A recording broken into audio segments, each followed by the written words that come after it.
Thanks, Anna, and thanks everyone for joining us tonight. Yeah, I'm going to talk through a few case studies just to illustrate how we implement this personalised approach to ensure that the holidaymakers that join us each year get the most out of the holiday.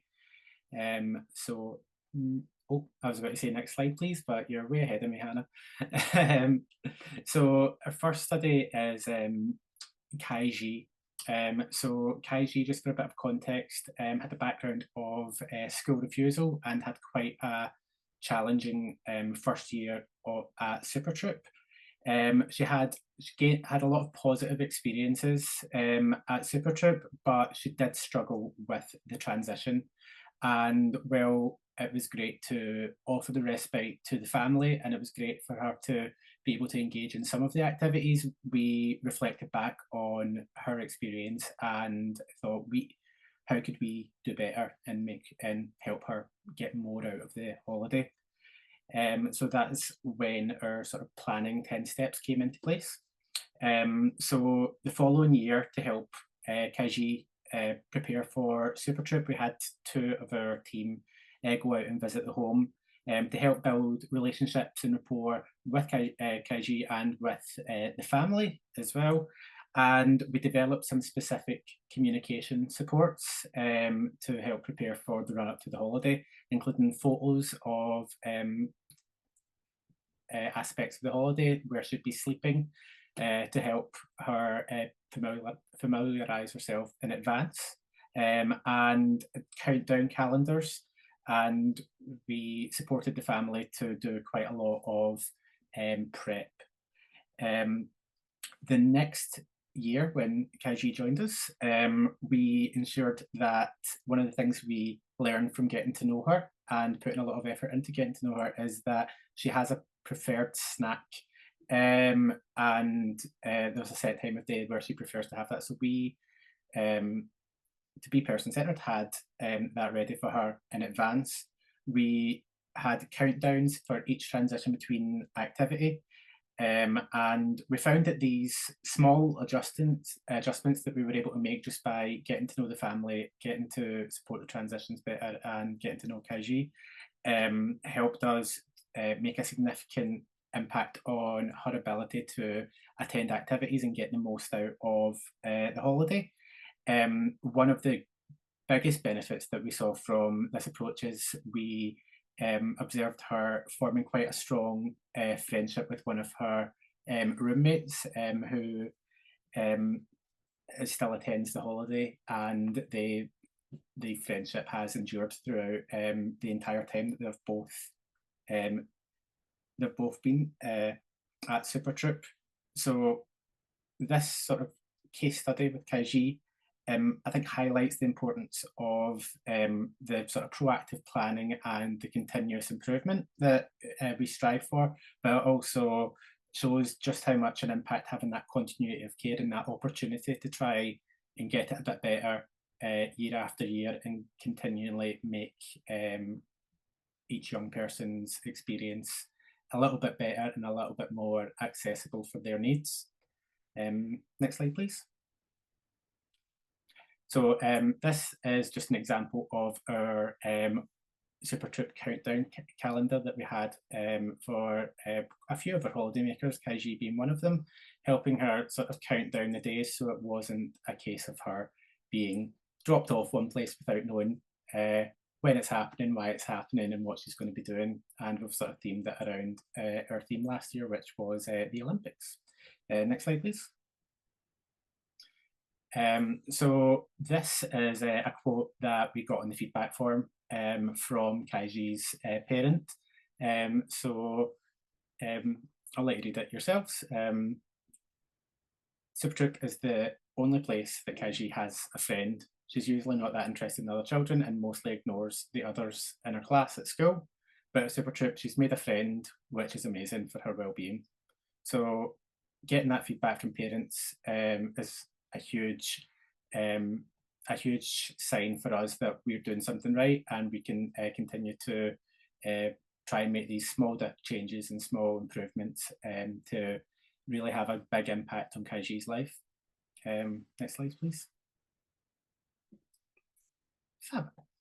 So our next case study, I should mention, case studies, we have provided pseudonyms for the young people. I think I probably should just point that out. We are not breaking any data laws here. So our next case study is Bryony. So Bryony has Down syndrome and some support needs that come with that, but she also has type 1 diabetes, which can quite heavily impact her access to a lot of services. And not all services are set up to provide the level of support that that she needs. And the family had found difficulty accessing other forms of respite. So in the time that we've had Bryony attend, the family have really benefited from having that reliable respite that they know will be coming each year.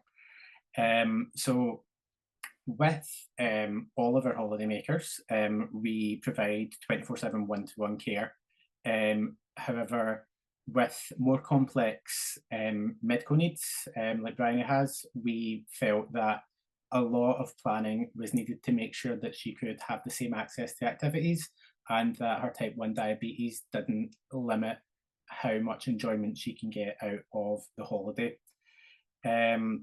So making sure that we can provide a safe and enjoyable holiday for her. So one of the ways in which we did that is we formed from our volunteer team, a specialist sub-team who worked collaboratively to ensure that all aspects of Bryony's diabetes care were taken care of, and that allowed her one-to-one helper, her peer helper, to focus just on the having fun aspect of it, knowing that the senior team had that in hand.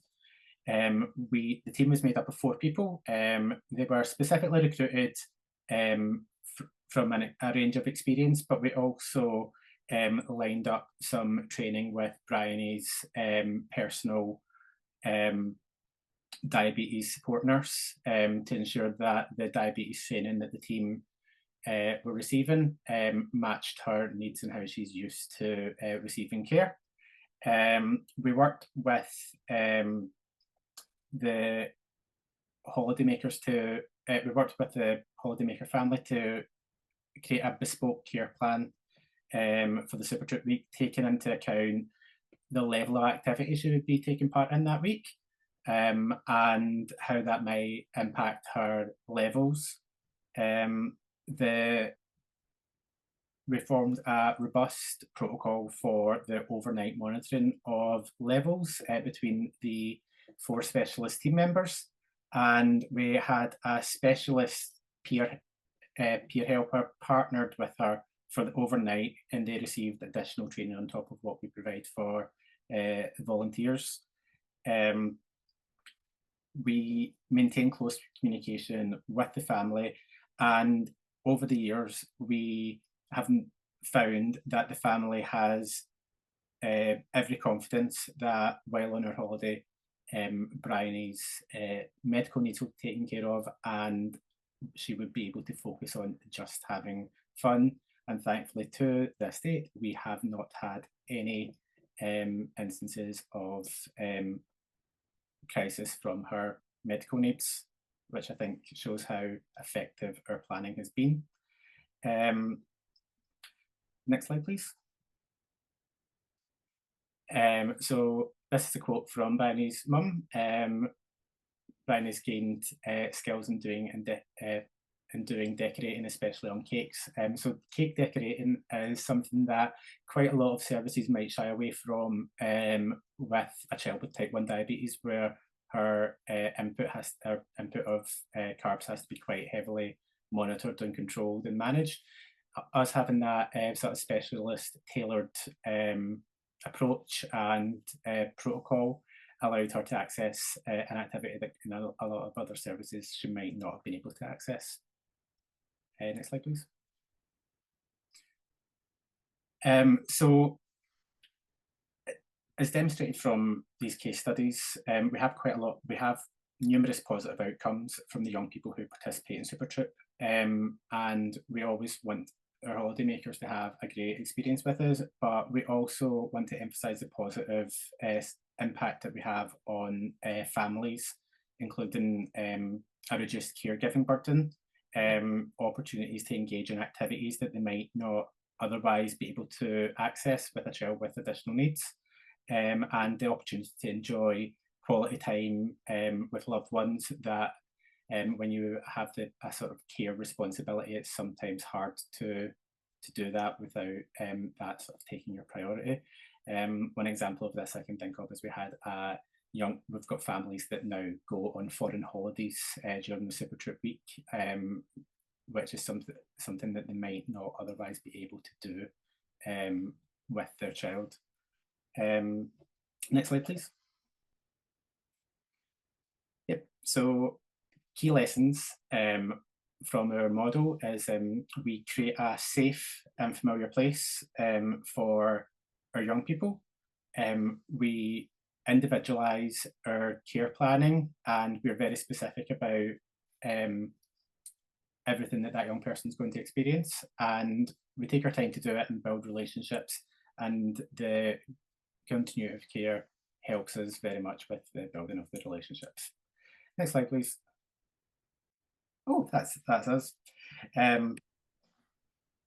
So that concludes our case studies.